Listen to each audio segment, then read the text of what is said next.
사무엘상 6장 12절에서 23절에 있는 말씀을 가지고 온 마음 다해 예배하라 하는 제목으로 성경 공부를 함께 하려고 합니다.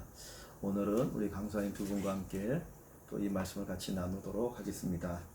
자, 사무엘하 6장 12절부터 23절을 우리 한 절씩 돌아가시면서 우리 읽겠습니다. 제가 먼저 12절을 읽겠어요. 어떤 사람이 다윗 왕에게 아뢰어 이르되 여호와께서 하나님의 괴로 말미암아 오벳 에돔의 집과 그의 모든 소유에 복을 주셨다 한지라 다윗이 가서 여호와의 괴를 기쁨으로 메고 오벳 에돔의 집에서 다윗성으로 올라갈세. 여호와의 궤를 맨 사람들이 6걸음을 가매 다윗이 소와 살진 송아지로 제사를 드리고 다윗이 여호와 앞에서 힘을 다하여 춤을 추는데 그때 다윗이 배 에봇을 입었더라. 다윗과 온 이스라엘 족속이 즐거이 환호하며 나팔을 불고 여호와의 궤를 메어 오니라. 여호와의 궤가 다윗성으로 들어올 때 사울의 딸 미갈이 창으로 내다보다가 다윗 왕이 여호와 앞에서 뛰놀며 춤추는 것을 보고 심중에 그를 업신여기니라. 여호와의 궤를 메고 들어가서 다윗이 그것을 위하여 친 장막 가운데 그 준비한 자리에 그것을 두매 다윗이 번제와 화목제를 여호와 앞에 드리니라. 다윗이 번제와 화목제를 드리기를 마치고 다윗의 만군의 여호와의 이름으로 백성에게 축복하고 모든 백성 곧 온 이스라엘 무리에게 남녀를 막론하고 떡 1개와 고기 1조각과 건포도 떡 1덩이씩 나누어 주매 모든 백성이 각기 집으로 돌아가니라. 다윗이 자기의 가족에게 축복하러 돌아오매 사울의 딸 미갈이 나와서 다윗을 맞으며 이르되 이스라엘 왕이 오늘 어떻게 영화로우신지 방탕한 자가 염치 없이 자기의 몸을 드러내는 것처럼 오늘 그의 신복의 계집종의 눈앞에서 몸을 드러내셨도다 하니 다윗이 미갈에게 이르되 이는 여호와 앞에서 한 것이니라. 그가 내 아버지와 그의 온 집을 버리시고 나를 택하사 나를 여호와의 백성 이스라엘의 주권자로 삼으셨으니 내가 여호와 앞에서 뛰놀리라. 내가 이보다 더 낮아져서 스스로 천하게 보일지라도 내가 말한 바 계집종에게는 내가 높임을 받으리라 한지라. 그러므로 사울의 딸 미갈이 죽는 날까지 그에게 자식이 없으니라. 아멘. 이 본문은 다윗이 예루살렘을 수도로 정하고 사실 그 전에 한번 하나님의 법궤를 옮기려고 한 적이 있었잖아요. 그랬는데 소술에다가 법궤를 옮기다가 실패하고 그 후에 이제 오벳 에돔의 집에 있던 하나님의 궤를 다시 옮기시는 장면입니다. 그래서 이 말씀 속에서 예배가 무엇인지 어떻게 참 예배를 드릴 수 있는가 하는 부분들을 우리 한번 같이 나눠보려고 합니다. 먼저 도입 질문을 한번 보면 최근 나의 예배 생활을 돌아봅시다. 감격과 즐거움으로 예배하고 있는가? 라는 질문에 답해보고 함께 나눠봅시다. 했습니다. 우리 서강선님 한번 얘기를 좀 해볼까요? 네, 저는 그 질문을 보고 저를 돌아보게 됐는데 저도 그 감격과 즐거움으로 예배할 때도 있지만 요즘은 코로나로 인해 또 그 오지 못하는 중고등부 친구들이나 청년부 그 청년들을 걱정하면서 온전히 예배드리지 못하고 있었음을 좀 돌아보게 되는 것 같습니다. 예. 또 우리 김 강사님은? 예.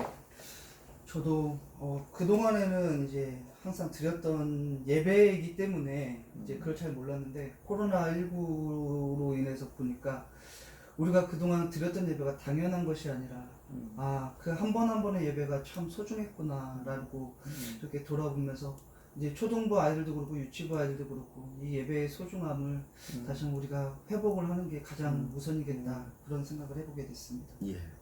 어떻게 보면 예배에 있어서 가장 중요한 게 그 마음의 자세, 예배하는 사람의 그 자세잖아요. 그러니까 감격과 즐거움, 이 감격과 즐거움이 있는 예배인가 아니면 없는 예배인가가 사실 어떻게 보면 예배의 성공과 실패를 이렇게 얘기할 수 있는 것 같은데, 그래서 우리 스스로가 감격과 즐거움을 많이 잊어버리고 있는 게 아닐까. 그래서 특히 이제 코로나 시대에 한 번의 예배를 드려도 더 감격과 즐거움을 가지고 예배하는 분이 있을 수 있고 또 그렇지 않고 그냥 형식적으로 또 겨우겨우 예배할 수 있는 분이 있을 텐데 어떤 환경의 문제가 아니고 중요한 거는 우리의 마음의 문제, 하나님에 대한 우리가 어떤 마음의 자세를 갖느냐 그게 참 중요한 것 같아요.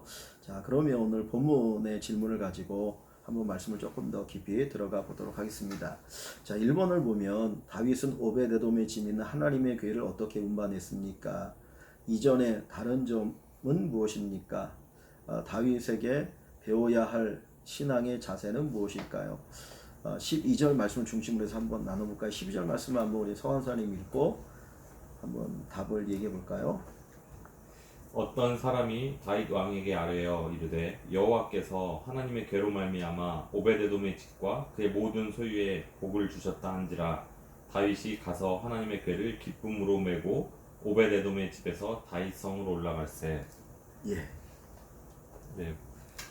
이 질문은 이전과 다른 점이 무엇인지에 관한 것인데 그 오늘 본문을 보면 그때는 수레에 메고 오는 방법으로 그 가져오려다가 하나님의 진노 가운데 우사가 죽고 오베데돔의 집에 머무를 수밖에 없었는데 그 방법이 하나님의 방법이 아니었기 때문에 그 오늘 다윗은 그 3개월 후에 그 오베데돔의 집에 복이 임했다는 소식을 듣고 다시 가져오게 되는데 그 전과는 다른 이제는 하나님의 법대로 레위인을 통해서 그 어깨에 메고 옴을 또 볼 수 있는 것 같습니다.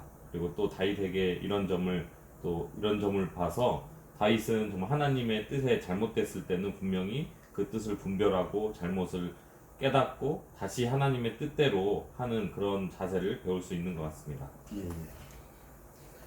예, 여기 보면 이제 이 다윗이 이 하나님의 궤를 옮길 때에 사실 어떻게 옮겼느냐라는 말을 본문은 이제 기록하고 있지는 않은 것 같아요. 여기 보니까 중간에 보면 하나님의 궤를 기쁨으로 맸다. 그러니까 어깨에 맨 그 부분을 맨다라는 표현을 쓰고 있지만은 그 자세, 그 법궤를 옮기는 그 자세가 어떠한가 하는 것을 보여주는데 그게 기쁨으로 하나님의 궤를 옮기는 그 다윗의 예배 드리는 자세를 특별히 여기서 강조하고 있는 것 같아요.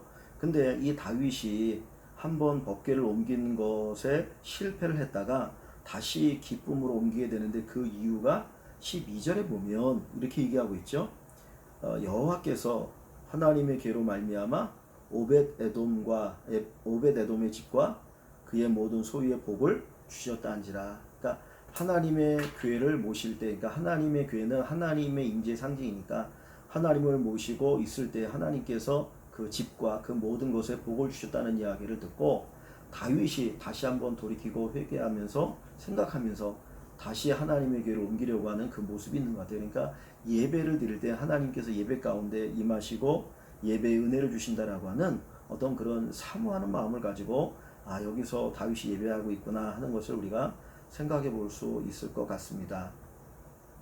자, 두 번째 질문인데 하나님의 궤가 성 안으로 들어올 때 다윗은 어떤 옷을 입고 어떻게 반응했습니까? 다윗이 이런 모습이 성도에게 주는 도전은 무엇입니까? 예, 우리 김강사님이 한번 14절을 읽고 한번 답을 해볼까요? 다윗이 여호와 앞에서 힘을 다하여 춤을 추는데 그때에 다윗이 배 에봇을 입었더라. 예. 하나님의 궤가 성 안으로 들어올 때에 다윗이 이제 배 에봇을 입었다라고 이제 입었음을 보여주고 있습니다. 이 배 에봇이 보니까 이제 여러 가지 말들이 있는데 좀 제사장이 입는 옷이다. 또 다른 주장들은 뭐 대제사장이 입는 옷이다라는 이런 여러 주장들이 있지만 그것들을 다 종합해 보면은 어쨌거나 이제 배 에봇이라는 것은 좀 거룩한 옷이라는 것을 우리가 볼 수가 있는 것 같습니다. 그래서 다윗이 이제 하나님 궤가 성 안으로 들어올 때 이제 거룩한 옷이라고 하는 이 배 옷을 입고 또 그 옷을 입고 나서 다윗이 이제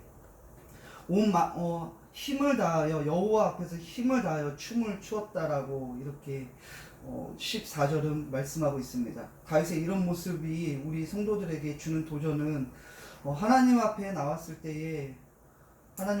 때에 우리가 정말 어떤 모습으로 어떤 마음으로 거룩한 모습으로 나올 수 있는지를 한번 좀 돌아보고 또 하나님을 예배할 때마다 정말 다윗처럼 온 힘을 다해서 하나님 앞에 춤을 출 정도로 그렇게 마음을 다해서 하나님을 예배하고 있는지, 이런 도전들을 다윗의 모습을 통해서 다시 한번 배울 수가 있는 것 같습니다. 예. 14절은 이제 우리에게 두 개를 보여주고 있죠. 다윗이 어떻게 하나님의 법궤를 옮기고 있는가. 그러니까 법궤를 맨 제사장들이 가고 있지만은 그 뒤에서 다윗이 어떤 자세를 가지고 그것을 옮기는가 하는 것을 보여주겠는데, 첫 번째가 여호와 앞에서 힘을 다하여 춤을 추었다. 근데 아까 우리가 보았던 12절에 보면 궤를 기쁨으로 메고 그랬거든요. 그러니까 하나님을 예배하는 그 기쁨이 어떻게 표현되었느냐면 힘을 다하여 춤을 추는 것으로, 자기가 할 수 있는 최고의 어떤 그 표현을 표현하고 있는 것이죠. 그러니까 우리가 찬송을 부를 때에도 정말 힘을 다해서 하나님을 찬송하고 하나님을 높이는 그런 자세가 필요한 거죠. 그러니까 나는 하나님을 사랑해라고 이야기하면서도 입으로 표현되지 않거나 몸으로 표현되지 않으면 그거는 사실 온전한 사랑이라고 말하기는 어려울 수 있거든요. 근데 이 다윗은 그 누구보다도 열심히 그 법궤를 옮기면서 덩실덩실 춤을 춤으로써 그 기쁨을 표현하고 있다라고 하는 거죠. 또 하나는 그가 입은 옷이 에봇입니다. 에봇은 제사장이 입는 옷인데 사실 다윗은 제사장은 아니잖아요. 그런데도 불구하고 다윗이 이 에봇을 입는 거를 보면 하나님을 향한 그 예배 자세, 어떤 존중이 여기는 그 자세가 있다라는 생각을 합니다. 그래서 어떤 그 하나님을 예배할 때 그 내면은 기쁨이고, 그 다음 외적인 표현은 그 다음에 춤을 추는 것으로, 그리고 어떻게 보면 옷이라고 하는 것은 이렇게 단정함이라든가 어떤 그런 걸 표현하는데, 최대로 자기가 그 옷을 통해서 표현할 수 있는 그런 하나님을 공경하는 그런 마음들을 우리에게 표현해 주고 있는 것 같아요. 그러니까 우리가 예배를 드릴 때 그냥 대충 입고 예배를 드릴 수도 혹 있을지 모르겠지만은, 그 예배를 드릴 때 어떤 이 옷이라든가 뭐 이런 부분들도 사실은 깊이 살펴보아야 될 수가 있죠. 그냥 스리파를 끌고 와서 뭐 예배를 드리거나 대충 입고, 그게 아니라 조금 더 깨끗하게 옷을 입고 예배를 드리면 그 예배가 하나님 앞에서 더 바른 예배가 되어질 수 있을 것이다. 우리가 생각해 볼 수 있을 것 같아요. 자, 3번으로 가보면 다윗의 번제와 화목제를 드린 후에, 다윗이 번제와 화목제를 드린 후에 떡과 고기, 건포도 떡을 누구에게 나눠 주었습니까? 이런 다윗의 행동이 의미하는 바는 무엇일까요? 자, 19절 말씀 우리 서강사님이 한번 읽고 답을 한번 해볼까요? 모든 백성 곧 온 이스라엘 무리에게 남녀를 막론하고 떡 한 개와 고기 한 조각과 건포도 떡 한 덩이씩 나누어 주매 모든 백성이 각기 집으로 돌아가니라. 네, 이 19절 말씀을 통해 또 다윗인 그 온 백성, 모든 백성, 온 이스라엘 무리에게 다 나눠 주었다고 기록이 되어 있습니다. 이 행동을 통해서 다윗은 그 하나님께 제사한 후에, 예배드린 후에 그 기쁨을 혼자만 누린 것이 아니고 온 하나님을 섬기는 온 이스라엘이 함께 누리길 원했음을 알 수가 있습니다. 그래서 이것을 통해 우리는 정말 하나님 앞에 개개인으로 어떤 마음으로 나가는 것도 중요하지만, 우리는 한 몸 된 교회로서 온 성도가 함께 하나님 앞에 예배의 기쁨을 누리는 것이 중요하다고 또 생각해 보게 됩니다. 예. 자, 여기 보니까 이제 18절에 보면 다윗이 이 법궤를 옮기면서 하나님 앞에 번제와 화목제 제사를 드리죠. 그리고 나서 이제 백성을 축복하고 백성들에게 이제 먹을 것을 이렇게 함께 나눠주는 것을 보게 되는데, 이걸 보면은 예배의 기쁨은 나 혼자만 간직하는 게 아니라 함께 나누는 것이다 라고 하는 것을 이렇게 볼 수가 있죠. 그러니까 예배의 기쁨은 결국은 나로부터 시작해서 내 주변에 있는 사람들 공동체 안으로 이렇게 퍼져나가야 된다. 그래서 기쁨의 공동체가 되어지고 어떤 기쁨의 어떤 축제가 있게 되어지는 그런 결과들로 나타나는 것이 예배라고 하는 것을 볼 수가 있는데, 그 앞부분에 보면 이 다윗이 드린 제사가 두 가지죠. 하나는 번제고 하나는 화목제입니다. 사실 이 번제와 화목제는 자발적인 제사잖아요. 속건제나 속죄제는 죄의 용서함 받기 위한 제사이지만, 번제와 화목제는 자기가 자발적으로 헌신의 제사인데, 언제는 모든 재물을 다 태워드리는, 내가 하나님 앞에 온전히 헌신하겠습니다라고 하는 그 의미가 담겨 있는 것이고, 화목제는 하나님과 더욱더 깊은 교제 가운데 들어가서 좋은 관계를 맺기를 원하는 마음이 이제 화목제라는 제사로 표현되어지죠. 근데 이제 화목제는 어떤 일들이 그 뒤에 따르냐면, 제사를 드리고 어떤 하나님 앞에 태워드리는 기름이나 이런 부분은 태워드리고 나머지는 이제 함께 나눠 먹는 거거든요. 그러니까 하나님과의 화목은 하나님과의 화목으로만 끝나는 것이 아니라 성도들과 아니면 주변 사람들과의 그 관계의 풍성함으로 나타나게 되어지는 걸 보여주죠. 그래서 18절과 19절에 백성을 축복하고 백성들에게 먹을 것을 나눠주는 것이 결국 화목제의 어떤 그 모습으로 우리가 볼 수 있는데, 그래서 예배는 우리만이 아니라 함께 나누는 것, 더 이렇게 풍성하게 나눠지는 것들로 우리가 생각해 볼 수 있을 것 같아요. 그래서 예배를 드릴 때마다 이 예배 기쁨이 더 가정이나 교회나 또 이 사회에 더 이렇게 퍼져나갈 수 있도록 우리가 더 큰 기쁨을 누리면 좋을 것 같습니다. 그 다음에 4번을 보면, 다윗이 하나님 앞에서 춤추던 모습에 대해 미갈은 어떻게 말했습니까? 미갈을 통해 알 수 있는 신앙 없는 자의 모습은 무엇일까요? 자, 20절 말씀을 가지고 한번 보면서 우리 김 강사님 한번 답을 얘기해 볼까요? 다윗이 자기의 가족에게 축복하러 돌아오매 사울의 딸 미갈이 나와서 다윗을 맞으며 이르되, 이스라엘 왕이 오늘 어떻게 영화로우신지 방탕한 자가 염치 없이 자기의 몸을 드러내는 것처럼 오늘 그의 신복의 계집종의 눈앞에서 몸을 드러내셨도다 하니. 예. 다윗이 하나님 앞에 춤추던 이 모습에 대해서 미갈이 좀 방탕한 자 같이라고 이제 좀 폄훼를 하면서 그의 그 신앙의 모습에 대해서 폄훼를 하고 있는 폄훼를 하고 있는 모습을 보여주고 있습니다.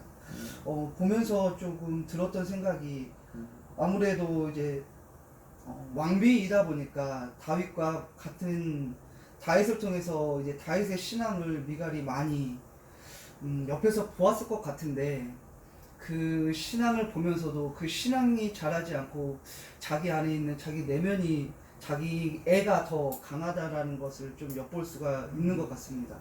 그래서 미갈을 통해서 알 수 있는 신앙 없는 자의 모습은 결국에는 하나님이 없는 사람과의 관계가 우선인 그런 모습들, 또 그리고 자기 체면이 먼저인 그런, 자기 애가 먼저인 그런 모습들을 좀 보여주고 있는 것 같습니다. 예. 그러니까 여기 미갈을 보면 하나님 앞에 예배하는 다윗, 그래서 하나님이 다윗을 어떻게 보실까에 대한 관심보다는 사람들이 다윗을 어떻게 볼까, 백성들 앞에 왕으로서 어떻게 보여질까라고 하는 부분을 더 많이 생각하고 있는 것 같아요. 그러다 보니까 방탕하다라는 표현을 쓰기도 하고, 염치 없이 몸을 드러낸다라고 하는 표현을 쓰고 있는 거죠. 근데 가만히 생각해 보면 이 미갈은 예배의 기쁨이라는 걸 잘 모르는 것 같아요. 그죠? 그러니까 예배의 기쁨, 너무나 기쁘니까 진짜 그렇게 덩치로 춤을 추다가 옷이 벗겨지는 그런 부분들도 있는데, 그걸 이해할 수 없었던 거죠. 그러니까 이제 이 미갈이 이 다윗을 책망하고 조롱하고 왕의 채통을 지켜야지, 이런 표현을 쓰고 있는 것 같아요. 그러니까 그 예배의 기쁨을 또는 예배의 감격을 체험한 자와 체험하지 않는 자의 차이를 우리가 여기서 많이 볼 수가 있을 것 같습니다. 그 마지막 5번을 보면, 다윗은 미갈에게 자신이 춤을 춘 것은 하나님 앞에서 한 것이라고 말하면서 자신을 택하신 하나님 앞에서 어떻게 하겠다고 고백했습니까? 다윗이 이렇게 고백할 수 있었던 것은 그의 중심에 어떤 신앙이 있었기 때문일까요? 자, 21절을 우리 서강사님 한번 읽고 또 한번 답을 해볼까요? 다윗이 미갈에게 이르되, 이는 여호와 앞에서 한 것이니라. 그가 내 아버지와 그의 온 집을 버리시고 나를 택하사 나를 여호와의 백성 이스라엘의 주권자로 삼으셨으니 내가 여호와 앞에서 뛰놀리라. 네, 다윗은 하나님 앞에서 뛰놀겠다라고 고백을 했습니다. 이렇게 고백할 수 있었던 것은, 다윗은 어떤 눈에 보이는 사람의 시선보다는 하나님 앞에서 자신이 어떤 자인지 분명한 하나님 중심적인 신앙과 삶이 있었기 때문이라고 생각이 됩니다. 그래서 하나님께서 다윗을 분명히 택해 주셨고 하나님께서 다윗을 왕을 삼아 주셨기 때문에 자신은 가장 먼저 하나님께 예배드리는 삶이 중요하고 그 괴가 예루살렘에 온다는 것이 어떤 의미인지 알았기 때문에 사람들의 시선이나 왕의 체면보다는 너무나도 기뻐서 뛰놀 수밖에 없었던 자신의 마음을 고백하고 있습니다. 예. 그 다윗은 사람이 나를 어떻게 보느냐보다 더 중요한 하나님께서 나를 어떻게 보실까, 그죠? 그런 부분들을 깊이 더 생각했고, 그래서 하나님 앞에서 그가 예배했고 하나님 앞에서 기쁨을 표현하죠. 그래서 여기 이제 그 20절, 21절의 말씀을 보면 여호와 앞에서라고 하는 단어가 앞에하고 뒤에 두 번이 나오거든요. 여호와 앞에서 한 것이라, 여호와 앞에서 뛰놀리라. 그러니까 하나님 앞에서 다윗은 하나님의 눈을 의식하고 하나님을 기쁘게 하는 것, 그리고 하나님을 예배할 때 하나님이 기뻐 받으시는 것을 그 어떤 것보다도 가장 귀하고 소중하게 여겼던 것이죠. 근데 다윗이 정말 이렇게 기쁨으로 예배할 수 있었던 이유를 여기 20절, 21절에 보면 그가 뭐라고 이야기하고 있나요?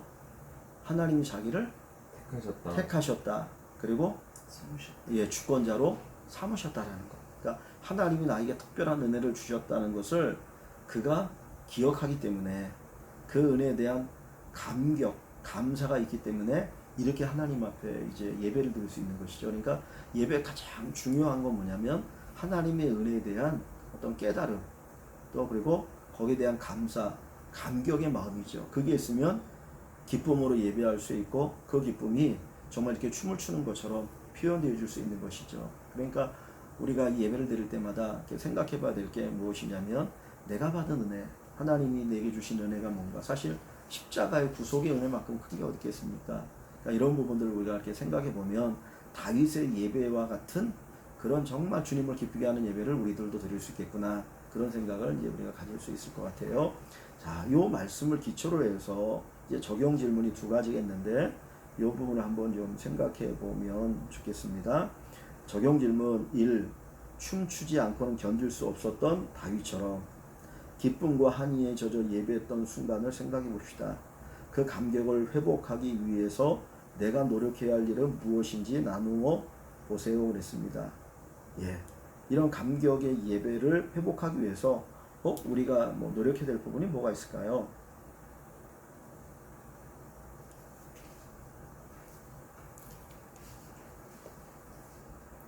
아까 본문 질문 중에도 또 5번을 통해서도 목사님이 말씀해 주신 것처럼 그 하나님의 은혜를 우리가 깊이 깨닫고 기억하고 그 은혜에 감사하는 마음이 있을 때 정말 그 자발적으로 하나님께 감사하는 그 예배의 자세가, 감격하는 예배의 자세가 나올 수밖에 없다고 생각이 듭니다. 예. 그렇죠. 우리 김영사님. 지금까지 이제 살아오면서 다 힘든 일도 있었고 뭐 기쁜 일도 있었고 그렇지만 모든 것들이 돌아보게 되면 하나님께서 그래도 지금까지 우리의 삶을 인도해 주시고 붙잡고 계셨구나라는 그 사실을 다시 한번 기억하고, 다윗이 지금까지 이렇게 고백을 할 수 있었던 이유 중에 하나가 왕이 되기 전에도 한 그 오랜 시간 동안 10여 년이 넘는 시간 동안 그 하나님의 그 놀라운 광야에서도 그렇고 도망자로서의 삶에서도 하나님 자기를 지키신 것을 기억을 했고 또 경험을 해봤기 때문에 또 이런 그때의 신앙이 지금까지 계속해서 이어진 거라고 보게 되거든요. 그래서 우리도 정말 지금뿐만이 아니라 이전까지도 어떻게 하나님께 날 인도해 주셨구나라는 거를 다시 한번 우리의 삶을 돌아봤을 때 그럴 때 다시 한번 우리 안에 있는 내면에 있는 신앙들이 다시 한번 회복이 되지 않을까, 그런 부분들을 또 더 생각을 하면서 그때 감격을 누리기 위해서 노력을 해야 될 것 같습니다. 예.